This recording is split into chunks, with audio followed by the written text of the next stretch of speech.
네, 감사합니다. 이렇게 귀한 자리에 이렇게 또 불러주셔서 참 감사드립니다. 지금 현재 보스턴 북쪽은 00시 3분입니다. 그래서 저는 아침형 인간인데 빨리 자고 빨리 일어나는 스타일인데 하지만 또 이렇게 귀한 자리이기 때문에 지금 아주 제가 생생하게 뇌가 깨어나서 여러분에게 온전히 발제할 수 있을 것 같습니다. 자, 오늘 제가 하게 될 강의 제목은 과학과 신앙의 동행, 과학혁명, 비평적 인식론, 그리고 세계 기독교의 재부상에 대해서 강의를 또 발제를 하도록 그렇게 하겠습니다. 오늘 제가 하게 될 강의 내용들은 어떤 미세한 내용들, 미시적인 관점보다는 좀 거시적 관점, 역사적 과학혁명의 역사가 우리 인간의 인식론에 어떤 영향을 주었고, 그것이 우리 신학과 세계 기독교학에 어떤 영향을 주었는지 함께 그렇게 나누도록 하겠습니다. 오늘 강의 순서입니다. 먼저 서론이 있고요. 1차 과학혁명에 대해서 함께 나눌 것입니다. 그리고는 2차 과학혁명도 함께 나누게 되고요. 또 3차 과학혁명, 그리고 결론에 이르게 됩니다. 뭐 가장 중요한 세계 기독교의 재출현은 3차 과학혁명과 연결되어 있기 때문에 그때 나누도록 그렇게 하겠습니다. 엄밀히 얘기하면은 사실은 4차 과학혁명, 4차 산업혁명처럼 그렇게 돼야 됩니다. 하지만 그 1차 과학혁명, 즉 여러분 잘 아는 지동설과 천동설은 너무나 잘 아시기 때문에 제가 그거를 굳이 반복할 이유는 없고, 여러분 잘 아시다시피 코페르니쿠스나 케플러, 죄송합니다. 코페르니쿠스나 갈릴레오나 이런 사람들은 그것을 발견했지 그 이유를 설명하지는 못했죠. 하지만 뉴턴이 그 이유를 설명했기 때문에 그냥 1차 과학혁명으로 같이 이렇게 통합시켜서 제가 진행하도록 그렇게 하겠습니다. 먼저 서론입니다. 제 소개를 잠깐 드리는 게 좋을 것 같아서 제 소개를 드리도록 하겠습니다. 저는 한국에서 기계공학을 전공했고 석사 때는 유체역학을 fluid mechanics를 전공을 하게 됐습니다. 그리고 선교단체를 통해서 캠퍼스 사역을 하다가 short-term missionship 단기 선교를 여러 군데 이제 다니게 됐습니다. 그러다가 하나님께서 이제 저를 이제 선교사로 부르신다는 확신이 들어서 이제 기계공학 그 엔지니어 일을 내려놓게 됐고, 먼저 하와이 코나 열방대학으로 보내주셔서 그래서 Disciple Training School과 성경연구학교를 하게 됐습니다. 그 다음에 중앙아시아 페르시안 벨트로 파송을 받아서 거기서 이슬람 선교를 하고 또 Church Planting Ministry 하고 또 Business as Mission에 인volve 하기도 했습니다. 신학교육의 필요성을 너무나 절실히 느껴서 파스디나에 있는 풀러 세미나리에서 MDiv하고 MA 선교학을 공부를 하고 또 교회를 개척하는 사역을 하게 됐고요. 저는 장로교 목사이기도 합니다. 그 위에 선교지로 다시 돌아가려고 했지만 하나님께서 스코틀랜드에 있는 에딘버러 대학으로 보내주셔서 그래서 PhD in World Christianity 세계 기독교학을 전공을 하게 됐고요. 그리고 나서 OMF라는 국제 선교단체에 다시 소속이 돼서 동남아시아에서 패스터가 리더를 트레이닝하는 그런 사역들을 하게 되었고요. 그 다음에는 하나님께서 네덜란드로 보내주셔서 프리너스 오브 암스테르담 에이브라임 카이퍼가 세운 그 대학에서 글로벌 크리스티애니티를 강의하고 이주민과 난민들을 섬기는 멀티 에트닉 미니스트리를 하게 됐습니다. 그리고 6년 전에 버스턴으로 이동하게 돼서 현재는 고든 카널 디알라스쿨 샘주의 리서치 펠로우 겸 토론토에 있는 또 많은 다민족들이 있는데 그래서 다민족 리더들 트레이닝하는 사역과 함께 이주민과 난민들을 섬기는 그런 사역들을 하고 있습니다. 제가 특별히 좀 강조를 드리고 싶은 것은 저는 이제 기계공학 학부와 석사를 마치고 하나님의 은혜로 현대자동차 기술연구소에서 compressed natural gas, 즉 천연가스 엔진, 디젤 엔진을 천연가스 엔진으로 트랜스포메이션하는 그런 리서치 팀에서 자동차 엔진을 만드는 일을 오랫동안 하게 되어졌습니다. 여러분 아시다시피 그 compressed natural gas는 에미션, NOx를 줄이고 또 미세먼지를 줄이는 그런 역할들을 하게 되죠. 그래서 제가 이 실험실에서 제가 느낀 것은 이 실험실이 바로 선교 현장이구나. 저의 전문 사역을 통해서 creation care, 하나님의 창조적 돌봄에 involve 할 수 있겠구나. 그리고 또한 여기서 신학과 과학을 통합시키는 그런 작업들을 하게 되어졌습니다. 그래서 지금도 현재 제가 뭐 선교학과 세계 기독교와 월 크리스천들을 가르치는 사역을 하고 있지만 언제나 저는 이제 과학자라는 정체성을 가지고 있고 또 과학 서적을 읽으면은 참 많이 힘이 나고 또 흥미가 많이 있어서 지속적으로 과학과 신학을 선교학을 통합하는 그런 작업들을 하게 되어졌습니다. 그래서 오늘도 이렇게 과학과 신학의 동행이라는 타이틀을 가지고 여러분과 좀 거시적인 관점에서 과학과 선교학과 신학을 통합하는 그런 일들을 해보도록 하겠습니다. 약 5, 6년 전에 또 양승은 총장님께서 불러주셔서 제가 그때도 한번 이 포럼에서 발제한 적이 있었는데 제가 한 6년 만에 다시 컴백하는 것 같아서 참 감개무량하기도 합니다. 자, 그러면은 먼저 1차 과학혁명을 보겠습니다.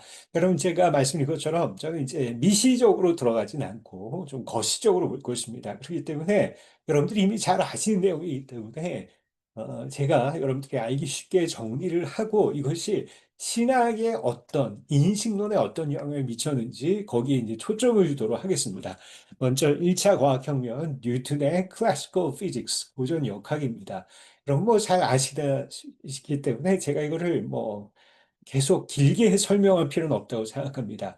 여기서 중요한 것은 이때 나이브 리얼리즘, 순수 실제론이 등장하게 됩니다. 지금 뭐냐면은 과학을 통해서 이 세상을 가장 객관적이고 오류가 없도록 우리는 이 세상을 관측할 수 있다.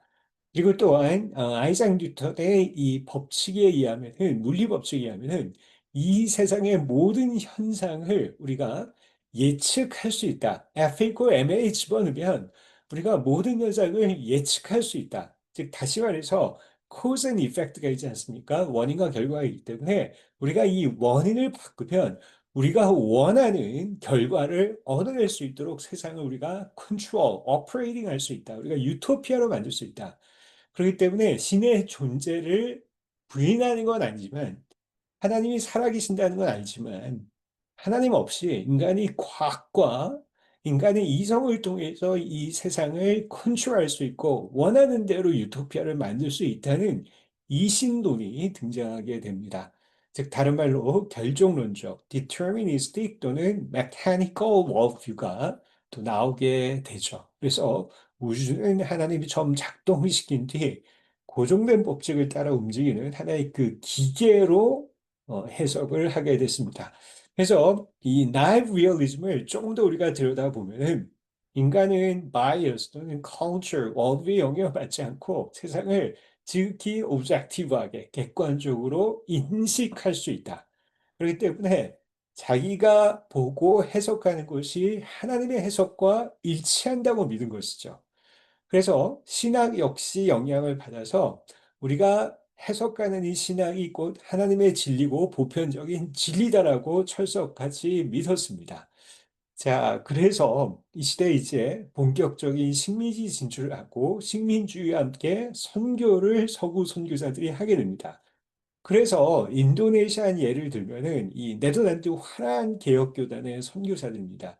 이들은 이 보편적인 하나님의 우리가 갖고 있는 서구 중심의 이 기독교를 이들에게 알려주고 문명화해야 된다 해서 거의 트랜스플란트 하게 됐죠. 이식을 했습니다. 여러분 그래서 오른쪽에 있는 사진을 보시면은 이거는 네덜란드 암스테르담의 리폼 처치가 아니라 인도네시아 자카르타에 있는 교회입니다. 그냥 갖다가 그냥 그대로 심은 거죠. 그리고 그들을 지배하고 또 그들을 가르치고 탑다운의 마인셋으로 그들을 가르치는 것을 볼 수가 있습니다. 이것이 어떤 그 나이브 리얼리즘의 영향을 받은 하나의 그 아웃풋이다라고 이렇게 이해할 수 있겠습니다.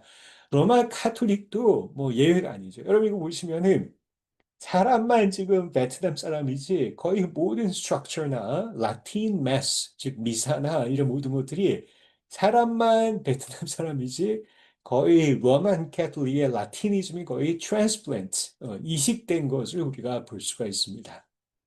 즉 서구 선교사들이 이렇게 한 이유는 그들 안에 지배했던 나이브 리얼리즘, 즉 순수 이중동의 하나의 그 아웃풋이라고 우리가 볼 수가 있겠습니다.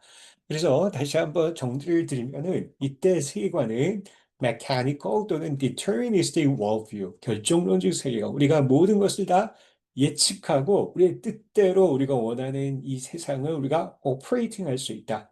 그리고 내가 해석한 것이 곧 하나님의 해석과 동이다라는 순수 인신론, 또 deism이 나오게 되고 선교 현장에서는 Western centric Christianity가 아주 강하게 이제 표현되는 것을 우리가 볼 수가 있겠습니다. 그렇기 때문에 이 모든 기독교와 이신론도 이 과학혁명에 크게 영향을 받았다라고 우리가 얘기할 수 있겠습니다. 자, 그러면 이제 2차 과학혁명, 즉 모더니즘에서 이제 포스트 모더니즘으로 옮기게 됩니다. 주로 20세기 초반이었죠. 이때 2차 과학혁명을 주도한 것은 뭐 여러분 너무 잘 아는 아인슈타인의 relativistic theory, 상대성 이론이라고 얘기할 수 있겠습니다. 뉴턴 때까지 고전역학에서는 시간과 공간이 서로 separate, independent라고 이렇게 얘기를 했었죠. 하지만 공간과 시간은 서로 interconnected, 서로 연결돼 있고 gravity가 이 공간과 빛을 space와 이 light을 bend, 휘게 한다는 것을 아실 거 우리가 아인슈타인이 사고 실험을 통해 발견하게 되죠. 그리고 또한 시간은 곤종된 것이 아니라 관찰자의 위치와 속도에 따라 달라질 수 있다라는 것을 사고 실험을 통해 밝혀냅니다. 그래서 이것은 정말 혁명적인 발견이어서 인간의 어떤 이 인지의 세계를 혁명적으로 바꿔놨죠. 그래서 과학자, 철학자, 신학자 모든 분야의 학자들에게 이 순수 인신론에서 조금은 벗어나서 상대주의적, relativistic한 어떤 세계관, 인식론을 또 갖게 해줬습니다. 뭐 여러분 잘 알다시피 인터스텔라 영화가 있습니다. 그래서 이 주인공이 이 블랙홀 근처에 있는 한 행성을 explore, 탐험하러 들어갑니다. 근데 이 블랙홀에서 한 시간이 이 중력 때문에 시간과 공간이 휘니까 지구에서는 7년이었죠. 그래서 여러분 아시다시피 이 크루가 지구에 자기 그 딸, 머피를 놔두고 옵니다. 그때 이제 10살 때 헤어졌는데 아빠는 이제 잠시 있다가 돌아온 것 같은데, 이제 딸은 점점 커서 아빠가 언제 오는지 계속 기다리고 있는데 40세가 되고, 이제는 늙어서 이제 죽기 직전, 사망하기 직전까지 가서 이제 병원에 들어가게 됩니다. 그 직전에 이제 드디어 이 크루가 돌아오게 되죠. 예, 참, 자, 마음에 참 많은 감동을 줍니다. 아무리, 어, 이 딸이 늙었고, 아무리 자기 아빠가 젊었지만, 여전히 아빠의 눈에는 너무나 사랑스러운 딸이고, 이 딸의 눈에는 여전히 자기의 사랑스러운 아빠죠. 그래서 좀 사랑은 나이를 초월한 것 같습니다. 네, 다시 제가 본론에 들어가도록 하겠습니다. 그냥 감동적인 장면입니다. 그래서 상대적 인신론은 이렇게 얘기를 합니다. 외부 세계가 실제로 존재할 수 있지만 우리는 그 본질을 알 수 없다. 인간은 그 현실을 있는 그대로 인식할 능력이 없다. 우리가 이 리얼리티라고 부르는 것은 인간이 언어로 만들어낸 산물이다. 정신이 컨스트럭트한 어떤 아웃풋, 산물이다라고 이렇게 하는 거죠. 따라서 세상에 대한 진리와 지식은 발견되는 것이 아니라 인간이 컨스트럭트 한 거기 때문에 이 각자의 나름대로 리얼리티를 해석해낸다. 그러므로 우리가 서로 이것을 존중해야 된다. 즉 절대주의적 상대주의가 인식론이 이제 나타나게 됩니다. 그래서 아인슈타인 그 자신도 이렇게 얘기했죠. 리얼리티 현실은 하나의 illusion, 하나의 신기루다. 그것이 물론 일관성이 있지만 이것은 신기루다. 인간들이 관념적으로 construct, 만들어낸 것이다라는 그 constructionism. 그래서 포스트모더니즘의 대표적인 하나의 그것이 이제 constructionism 아니겠습니까? 그러니까 나이브 리얼리즘을 통해서 만들어진 것에 대해서 우리가 dissolve, 그것을 해체주의가 발달하게 되고 대신에 인간이 만들어냈던 constructionism, 구성주의가 발달하지 않습니까? 그래서 이런 영향을 받은 그 대표적인 그 과학자이자 또 생물학자인 리차드 도킨스 뭐 설명이 필요 없죠. 그래서 그가 여러 저서들을 만들어내는데 그 중에 하나가 Outgrowing God, 즉 신이란 존재는 즉 고등 종교의 유일신은 인간들이 만들어낸 것이다 라고 이렇게 주장을 하죠. 그래서 이러한 영향을 이제 종교도 영향을 받습니다. 그래서 이 결국은 낫에 이르는 길은 다양하다. 뭐 어떤 다양한 종교를 통해 낫에 이르는 길은 다양한 방법이 있을 수 있다. 그럼 우리가 서로의 종교를 존중해야 된다. 서로 싸우지 말고 서로 존중하고 내가 곧 길이요 진리라고 자꾸 우기지 말고 서로의 종교를 존중하는 그 종교적 플루러리즘, 다원주의가 또 발달하게 되는 그 기반을 또 주게도 됩니다. 그래서 이와 같이 2차 과학혁명에, 즉 포스트모더니즘의 아인슈타인의 상대성 이론은 과학혁명을 만들어냈고 이것은 인간들의 인식론을 나이브 리얼리즘, 순수 인식론에서 이제 상대주의적 인식론으로 이것을 바꿔나가는 것을 우리가 볼 수 있습니다. 그래서 그 결과 이제 기독교의 어떤 절대 진리를 주장하기보다는 종교적 다원주의가 또 발달하게 되는 그런 현상들이 나타나게 됩니다. 그래서 1910년 에딘버러 세계 선교사대회 보면은 여러 선교사들이 이제 토론한 내용 중에 하나가 뭐냐면은 성취론이라고 있습니다. Fulfillment Theology라고 이렇게 얘기를 하는데요. 그것은 뭐냐면은 우리가 특별히 이제 인도의 힌두교 쪽으로 가게 되면은 그들을 억지로 기독교로 개종하려고 하지 마라. 오히려 힌두교의 경전들을 더 공부하고 또 경전들을 올바로 알게 되면은 결국은 궁극적으로 기독교의 진리 가운데 이룰 수밖에 없다. 왜냐하면은 그들이 진정한 진리를 발견하게 되면 그것이 기독교 진리라는 것을 알게 될 것이다라는 그런 성취론들이 또 발달하게 되기도 합니다. 그래서 1910년 에딘버러 세계 선교사대 특별히 이제 제4분과에서는 이 성취론의 이 신학적 타당성에 대해서 아주 열띤 토론이 또 이루어지기도 했습니다. 그래서 제가 볼 때는 또 이것이 어떤 그 상대성 이론의 하나의 또 영향을 또 받은 것이 아닌가 우리가 이렇게 또 볼 수도 있을 것 같습니다. 자, 이렇게 해서 이제 우리도 이제 3차 과학혁명으로 넘어가게 됩니다. 3차 과학혁명은 또 우리가 포스트 모더니즘이라고 이렇게 얘기하죠. 포스트가 하나 더 붙죠. 이때 과학혁명을 일으킨 것은 뭐 여러분 너무 잘 아는 퀀텀 피직스, 양자역학이라고 얘기할 수 있겠습니다. 자, 그러면은 제가 말씀드린 것처럼 저희가 미시적으로 깊이 들어가진 않지만 개괄적으로 잠깐 이제 설명을 드리도록 하겠습니다. 양자역학의 가장 큰 두 가지 포인트는 duality, 이중성 또는 중첩성, 그리고 두 번째는 uncertainty, 불확정성 원리, 하이젠버그가 이렇게 주장을 했죠. 이 두 가지가 하나의 그 키 포인트라고 얘기할 수 있겠습니다. 이중성 중첩성은 전자는 뭐 여러분 잘 아다시피 입자이면서 동시에 파동이다. 파동 입자의 이중성, 듀얼리티라고 또는 중첩성이라고 이렇게 얘기를 하죠. 그다음에 전자는 태양계 행성처럼 원자핵주를 일정하게 도는 것이 아니다. 우리는 위치와 속도를 알 수 없다. 단지 그 확률적으로만 알 것이다. 알 수 있다. 우리가 추론할 수 있다라고 얘기합니다. 자, 그러면 먼저 이중성, 그 유명한 슬립 시험입니다.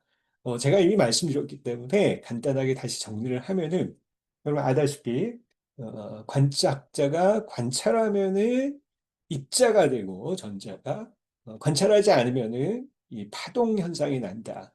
즉 이게 어떤 매직 쇼는 아니죠. 뭐 마술을 부르는 게 아니라 관측할 때 관측 기구나 또는 관측자에게 어떤 전자가 발생하기 때문에 어떤 인트rop이 있기 때문에 그것이 인카운터가 일어나기 때문에 이런 현상이 나타난다고 우리가 볼 수밖에 없죠. 뭐 전자가 무생물이 뭐 무슨 매직 쇼, 뭐 숨바꼭질하는 건 분명히 아니죠. 그렇기 때문에 중요한 것은 전자는 입자이면서 동시에 파동이다. 즉 듀얼리티 또는 트리플리티가 모든 만물에 적용된다라고 이렇게 볼 수 있겠습니다. 우리가 지금 생각하고 있는 이 뇌도 단백질로 만들어진 이 뇌도 이 모든 전자와 원자로 구성되지 않았겠습니까? 지금 이 모든 것들이 다 듀얼리티, 좀 트리플리티가 있다 이렇게 우리가 볼 수 있겠죠. 두 번째는 불확정성의 원리입니다. 왼쪽에 보시면은 그 전까지는 마치 태양계의 행성들이 태양 주위를 도는 것처럼 일정한 궤도로 돈다고 생각했고, 저도 초등학교 때 이렇게 배웠던 기억이 납니다. 하지만 오른쪽에 보시면은 양자역학은 그게 아니라 우리가 그 확률만을 알 뿐이다.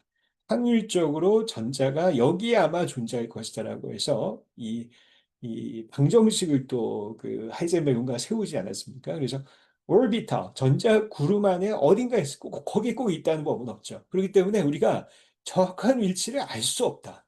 불확정성의 원리를 주장하게 됩니다. 즉, 전자는 듀얼리티, 이중성이 있고, 그다음에 우리는 정확하게 알 수 없다. 우리가 함부로 안다고 주장해서는 안 된다. 확률만을 알고 추론할 뿐이지, 우리가 지금 알고 있는 것이 정확할 수는 없다. 확률이다 이거죠.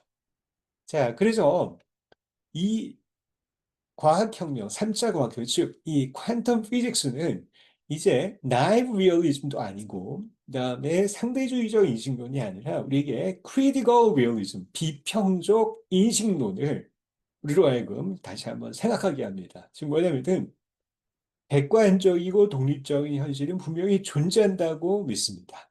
reality, big reality는 exist 한다고 믿습니다. 이 현실의 성격은 관찰자의 어떤 제한된 그 선입견에 필요 없이, 상관없이 위아래뜨는 분명히 어딘가 있다는 것이죠. 분명히 존재한다는 것입니다.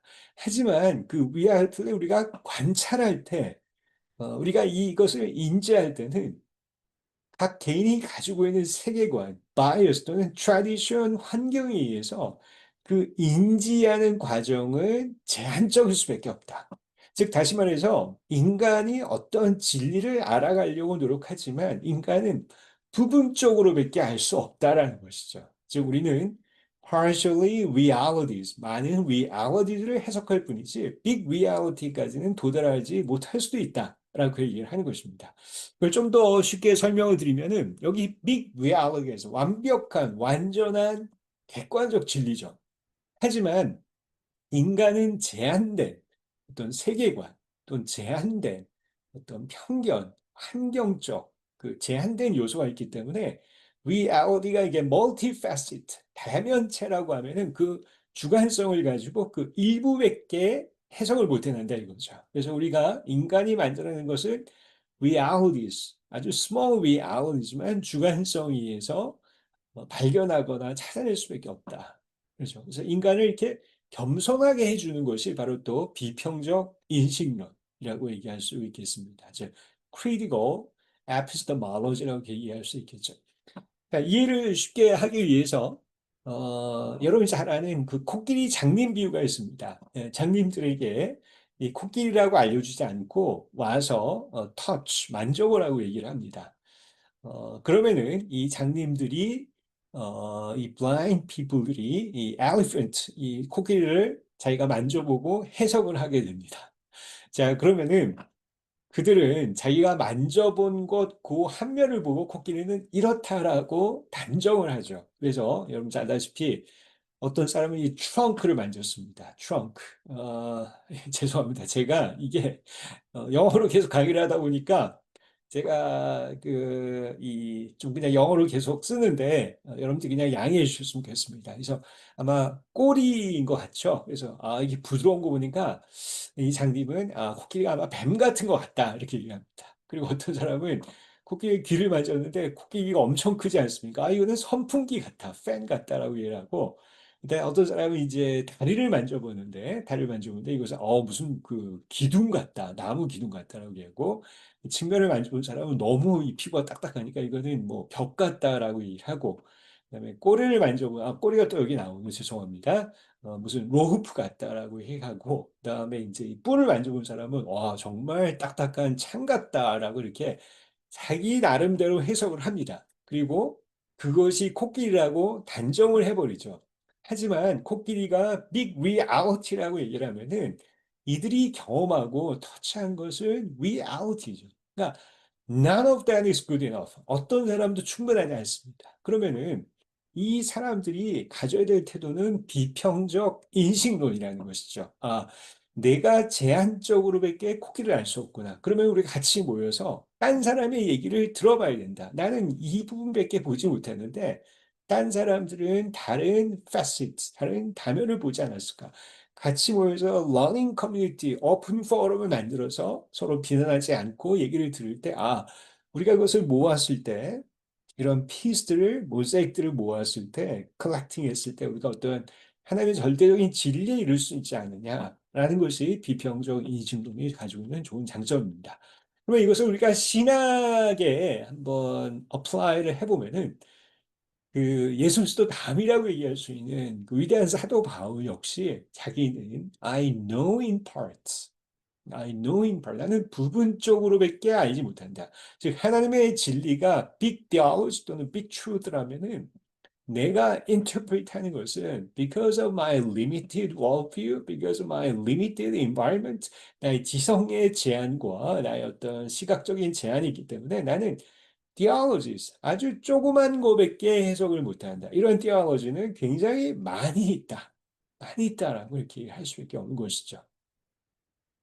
자, 이제 여러분들에게 미리 좀 스포일링 하면은 세계 기독교의 출현이, 재출현이 왜 되는지 아시겠죠? 그러니까 웨스턴들이 바라보는 신앙만이 전부가 아니라 에이시안과 아프리칸과 라틴 아메리칸들이 바라보는 그 해석들을 서로 존중하고 러닝 커뮤니티 안에 모여서 같이 서로 의견을 교환할 때 블랙 앤 화이트로 싸우는 것이 아니라 서로 오픈 엔드 디스커션 할 때 우리가 하나님의 절대 진리에 이를 수 있는 그런 프로세스가 우리에게 필요하다라고 볼 수 있는 것이죠.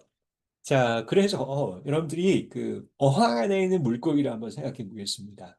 자, 물고기는 분명히 어항 안에 있습니다. 그러면요, 이 물고기가 세상을 바라보는 것은 모두 refracted, 굴절된 것이죠. 굴절됐습니다. 그죠? 여러분 그 물에 빨대를 꽂으면은 빨대가 막 여기 있다가 저기로 보이지 않습니까? 예, 굴절되는 것이죠. 그렇기 때문에 우리가 세상 바깥에 있는 어떤 초월적인 객관적인 truth가 있지만 우리는 마치 어항 안에 있는 물고기처럼 우리는 그것이 우리의 세계관과 제한된 지식과 환경에 굴절돼서 우리 안에 다가온다 이것이죠. 그런데 문제는 우리가 그것이 하나님의 진리라고 믿기보다는 비평적 인식론에 의하면은 아, 나는 이렇게 부분적으로 해석할 수밖에 없구나. 다른 사람은 또 이렇게 보는구나. 또 다른 사람은 또 이렇게 보는구나. 그 얘기를 들어야 된다 이거죠. 겸손하게 들을 때 하나님의 정말 그것을 모아서 절대적인 진리를 우리가 발견할 수 있게 되는 것이죠. 그런데 문제는 뭐냐면은 저 물고기는 자기가 물에 있는 것을 전혀 인지하지 못한다 이거죠. 전혀 인지하지 못한다. 물고기가 어떻게 자기가 물에서 살아간다는 것을 인지할 수 있겠습니까? 그저 자기가 보는 것이 진리라고 믿는 것이죠. 마찬가지로 우리의 삶 가운데도 늘 이것이 하나님의 진리를 우리가 관측하는 순간 양자역학처럼 이미 굴절돼서 우리 안에 해석이 된다는 것이죠. 왜 그렇습니까? 예수님이 아랍어로 말씀하셨는데 그것이 그릭, 코인이 그릭으로 해석이 됐고 성경 말씀이 그것이 한국어로 해석이 됐기 때문에 번역은 반역이란 말이지 않습니까? 우리가 성경을 보는 순간 마치 양자역학 때 우리가 관측하는 순간에 입자로 바뀌는 것처럼 우리가 관측한 성경을 해석한 순간에 이미 우리 안에 주관성이 들어갔다 이거죠. 우리가 그것을 인정하고 딴 사람의 해석들을 존중하고 들어야 된다 이것이죠.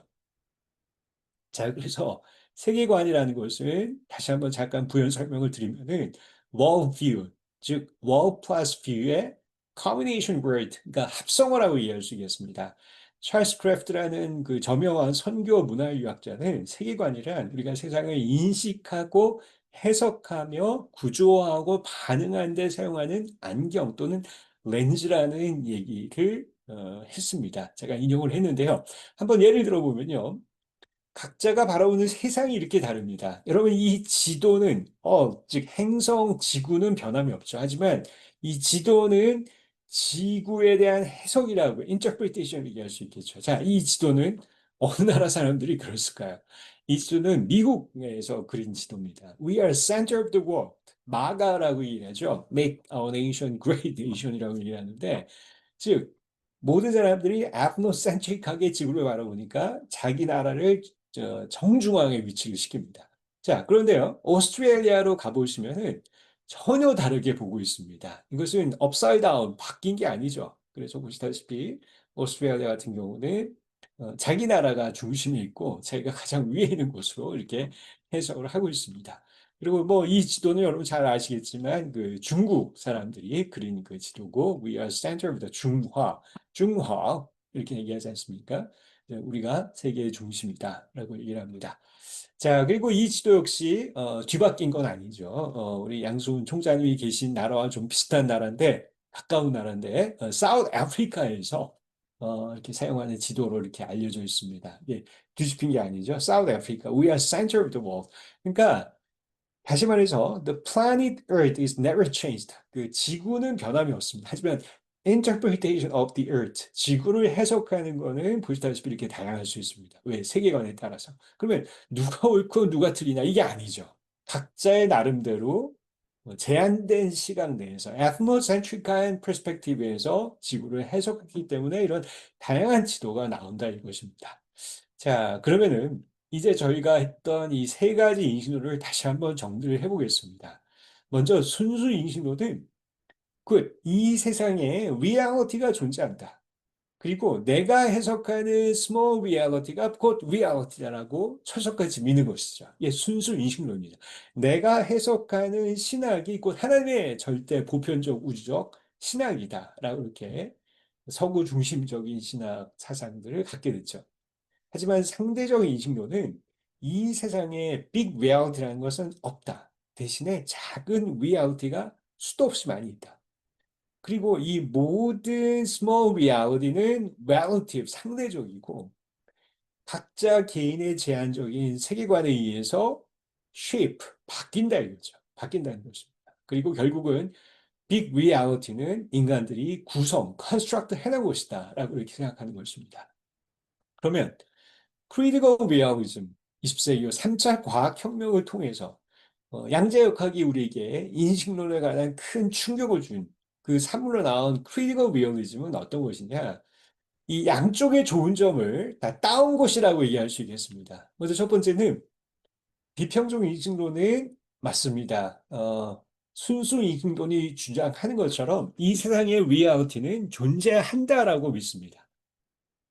하지만 모든 사람들은 제한된 지성과 제한된 세계관이 있기 때문에 다양한 리얼리티를 해석해낼 수밖에 없다. 그리고 이 모든 리얼리티는 part of big reality다. 리얼리티 하나의 부분이다라고 보는 것이죠. 그래서 나의 이 인지, 나의 이해는 리얼리티에 대한 인지는 제한되어져 있다라고 얘기합니다. 그러므로 우리는 learning community, open forum, open-ended forum이 필요하다 이거죠. 그래서 거기서 서로 간의 해석을, 리얼리티를 같이 모아서 존중하고 리스펙트를 들어서 그래서 우리가 같이 컬렉하면은 정말 빅 리얼리티, 글로벌 티올로지에 우리가 어프로치 할 수 있다라고 믿는 것이죠. 생각하는 것이죠. 그러니까 비평적 인식론은 정말 우리로 하여금 겸손하게 해준다라고 이렇게 볼 수 있겠습니다. 자, 다시 정리를 해드리면은 순수 인식론은 객관적 진리가 있다고 믿고 내가 해석하는 것이 곧 객관적 진리라고 얘기를 했습니다. 하지만 상대주의적 인식론은 객관적 진리는 없다.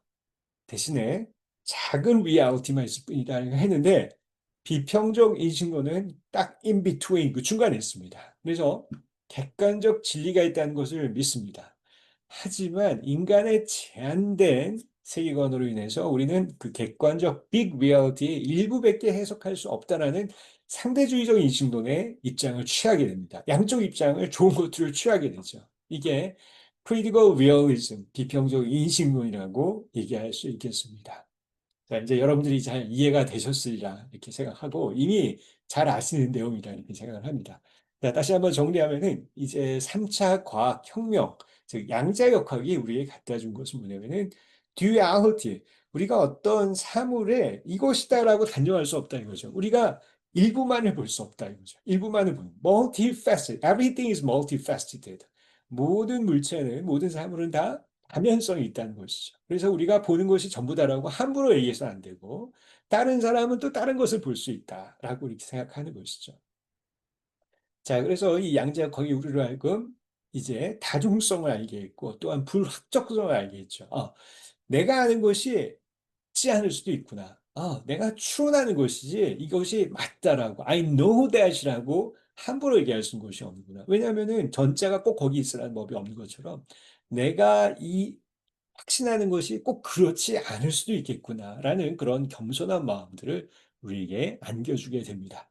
자, 그러면 이제 세계 기독교의 재출현과 우리가 이 양제역과 3차 과학혁명을 한번 같이 인테그레이션, 인터섹트 한번 해보겠습니다. 여러분 여기서 주의하실 것은 emerge, 출현했다가 아니라 재출현입니다. 즉 세계 기독교. 원래 Christianity is supposed to be global Christianity. 원래 기독교는 세계 기독교이기 때문에 제가 재출현이라는 말을 썼습니다. 자, 이게 무엇이냐? 여기 global theology, big reality가 있습니다. truth, big truth가 있죠. 자, 유럽 사람들은 자기가 가진 제한된 문화 안에서 웨스턴 theology를 만들어냅니다. 저것 역시 small reality죠.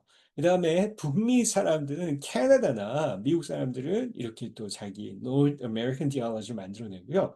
Latin American theology가 있고 Asian theology, African theology 또 Oceanian theology가 있습니다. 그렇기 때문에 우리가 이 빅 디올로지에 대해서 해석을 한다는 것은 작은 일부만 해석을 해낼 수밖에 없다. 라는 것입니다. 그래서 앤드류 월즈라는 전설적인 성교학자는 Every theology is contextual theology. 모든 신학은 상황화된 신학이다. 제한된 상황에서 제한적으로 해석이 된 상황화된 신학이라고 얘기를 했습니다. 그래서 제가 말씀드린 것처럼 all localized theology. 그러니까 다 이게 지금 위에서 보여드린 7개가 전부 다 small realitys죠. 우리가 이 사람들을 인바이트 해야 된다. 그리고 우리가 라운드 테이블에 앉아야 된다. 오픈 포럼, 오픈 엔디드 포럼에 우리 같이 겸손하게 앉아야 된다 이거죠.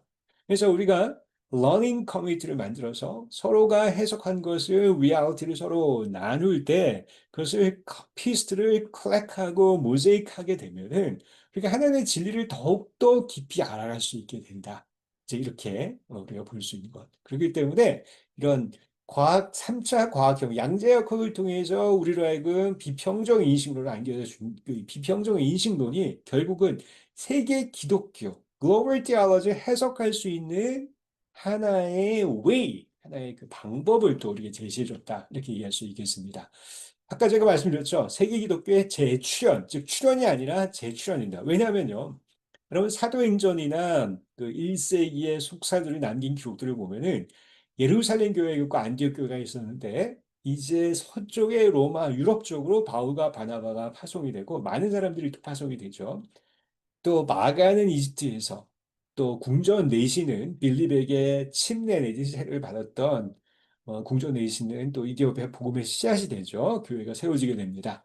그리고 안드레는 우크라이나 제가 안드레를 보면 좀 힘이 납니다. 저희 종씨죠. 안드레 죄송 넘어가겠습니다. 아무튼 그렇고요.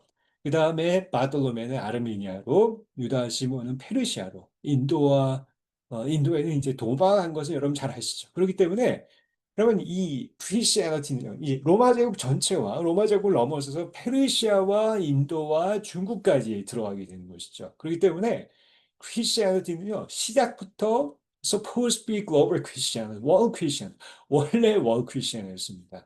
왜냐하면요 유럽과 그리고 또한 아프리카와 아시아에 처음부터 로마 제국에서 퍼져나가지 않았습니까? 즉 크리스티애니티는요 원래 멀티 컨티넨탈 했고요, 멀티 링거 했고, 멀티 컬처 했고, 멀티 에트닉 했다 이거죠. 그렇기 때문에 우리가 갑자기 비평적 이주를 통해서 세계 기독교를 출현한다 이게 아니죠. 원래 크리스티애니티는 월 크리스티애니티라 원래 이거죠. 예를 들어서 아시아 같은 경우는 1세기부터 이렇게 여러분 그 인도와 또 그리고 저쪽에 인도네시아까지 이렇게 활발하게 페르시아와 미들 이스트와 이 모든 지역 가운데 활발하게 이 아시아에는 그 기독교가 융성하게 퍼져 나갔습니다. 여러분 그 기초는 12 사도들, 12 제자들이 한 것입니다. 그것은 out of question이죠. 예, 그 기초는 12 제자들, 예수님의 제자들이 세운 그런 교회라고 우리가 볼 수가 있겠죠. 근데 우리가 워낙 이 서방 신학 쪽으로 이 교육을 받고 또 브레인 와시가 되다 보니까 as if 마치 아시아나 미들이스트나 페르시아는 계속해서 이슬람이나 다른 타종교가 지배를 하다가 종교혁명, 레포메이션 이후 선교사를 보내서 기독교가 시작됐다라는 그런 생각들을 역사관을 가지고 있지만 그거는 that's a wrong. 죄송합니다. 제가 right or wrong 얘기하면 안 된다고 그랬는데 그건 아니죠. 그거는 1세기부터 이미 아주 리질리언트하게 아주 그냥 기독교의 교회들이 모든 핍박과 어려움 가운데 굳건하게 서 있었습니다. 지금까지도 오고 있죠. 그래서 우리가 이런 세계 기독교는 원래 기독교는 세계교였다라는 것을 알면 좋겠습니다. 자, 그리고 또한 우리 예수님을 한번 볼까요? 우리가 보시다시피 Why Jesus입니다. 근데 이거는 it doesn't make sense. 말이 안 되죠. 예수님은 Middle Eastern Asian이었죠. Jewish Asian이기 때문에 저거는 미국 사람들이 자기의 월드뷰를 통해서 해석한 Why Jesus죠. biologically는 저렇게 될 수가 없는 거죠.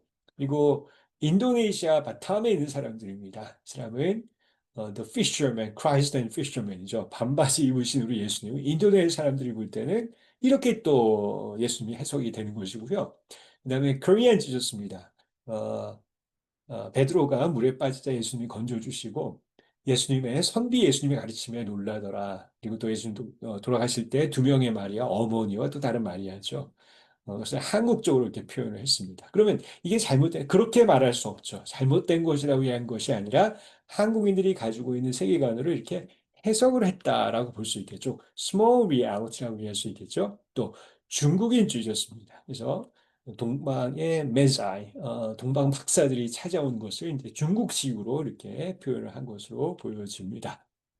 그 이거는 이디오피아 크리스티아니티죠. 이디오피아 사람들이 자신의 문화와 세계관으로 예수 그리스도를 이렇게 또 제자들을 이렇게 표현을 했습니다. 그리고 얘는 아프리칸 크리스티아니즘, 블랙 지저스 크라이스트가 이렇게 나와 있고 오른쪽 밑에 있는 것은 수단, 그러니까 수단 기독교, 수단의 예수님이라고 이렇게 볼 수 있겠습니다. 그래서 여러분 보다시피 이렇게 다양한 예수님의 그 형상, 이미지가 있습니다. White Jesus, 이 두 개는 미국에 있는 그 지저스의 모습이고요.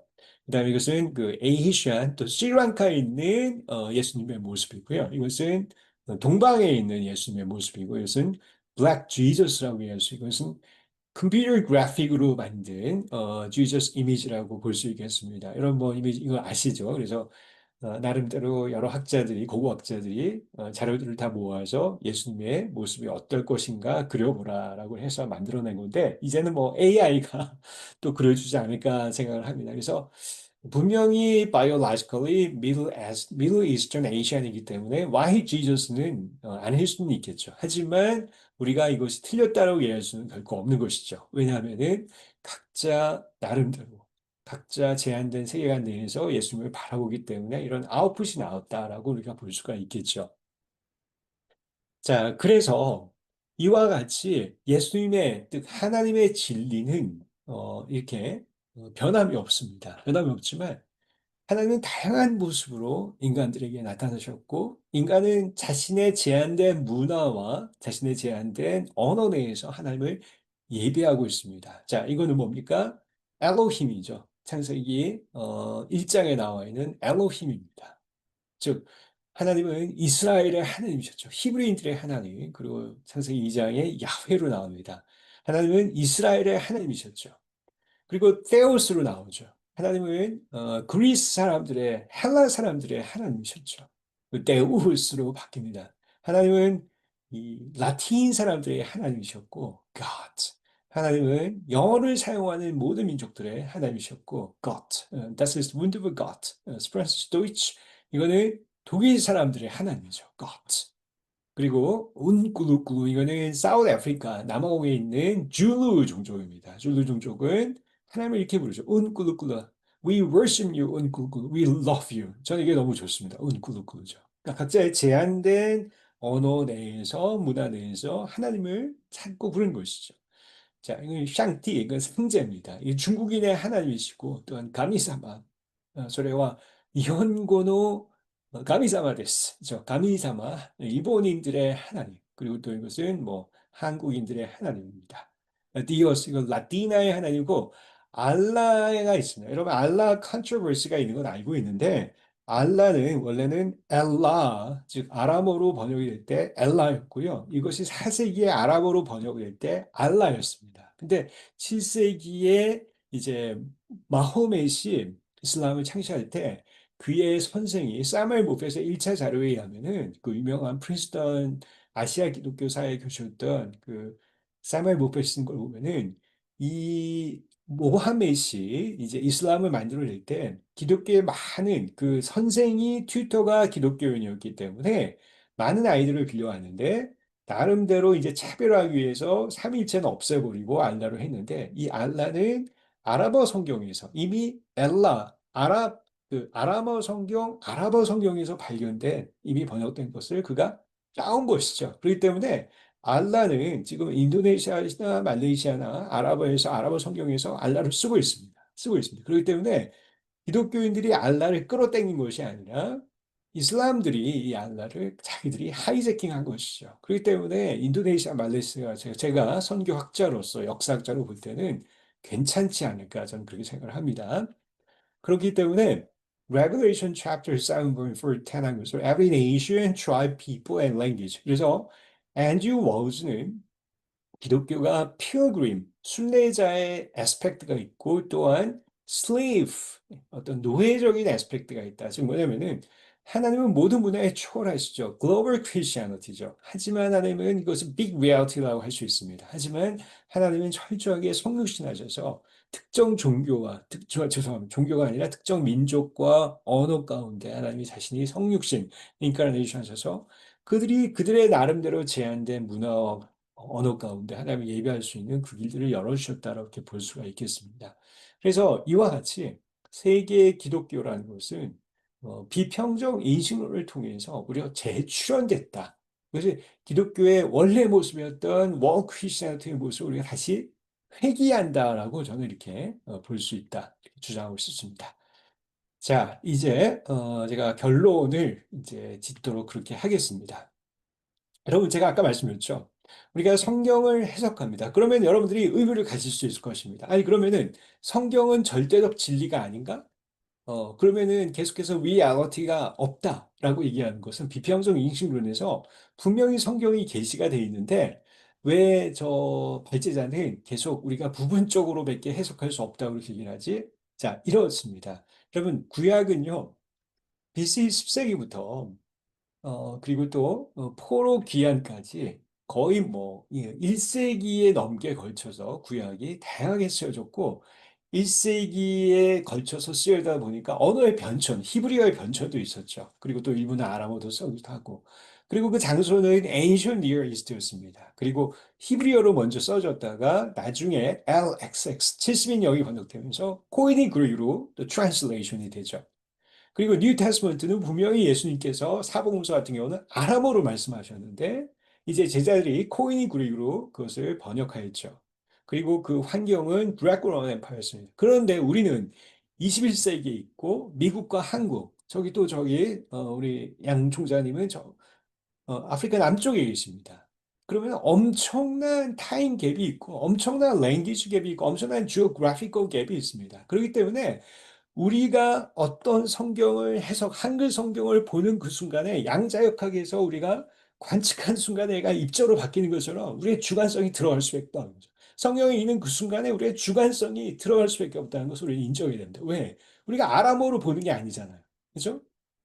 번역되고 번역된 것을 보는 거 아니겠습니까? 주관적인 것을 번역은 반역이라고 하는데 우리의 주관성이 들어가는 그 순간에 우리는 주관적인 부분적인 해석을 할 수밖에 없다는 것이죠. 그렇기 때문에 우리에게 필요한 것은 엑서지저스도 필요하고 여러 사람들이 같이 모여서 그들이 해석한 얘기를 듣고 그들의 해석을 존중해서 그들의 귀 기울여서 러닝 커뮤니티를 만들어서 우리가 그것을 같이 알아나가야 되는 그런 겸손의 노력들이 필요하다라고 이해할 수 있습니다. 그래서 저는요. 무승부의 토론을 주장하고 있습니다. 무승부. 예, 승부가 나지 않습니다. 누구도 정답을 알 수 없기 때문에 이걸 제가 보여드리고 돌아오겠습니다. 여러분, 저는 스탠리 하원에서 쓴 이 말을 굉장히 좋아해서 인용했습니다. 그리스도인이 된다는 것은 모든 문제의 정답을 발견하는 것이 아니죠. 정답을 갖고 사는 것이 아닙니다. 정답이 없어도 몰라도 살아가는 법을 배우는 것입니다. 왜냐하면 우리가 붙잡는 것은 우리의 제한된 정답이 아니라 하나님 그분만이 바로 정답이시기 때문이죠. 즉, 하나님만이 정답이고 하나님의 말씀은 분명히 있습니다. 확고한 절대 진리의 하나님의 말씀이 있지만 우리가 하나님의 말씀을 해석하는 것은 제한적일 수밖에 없다 이것이죠. 그렇기 때문에 우리에게는 무승부의 토론이 필요하다 이거죠.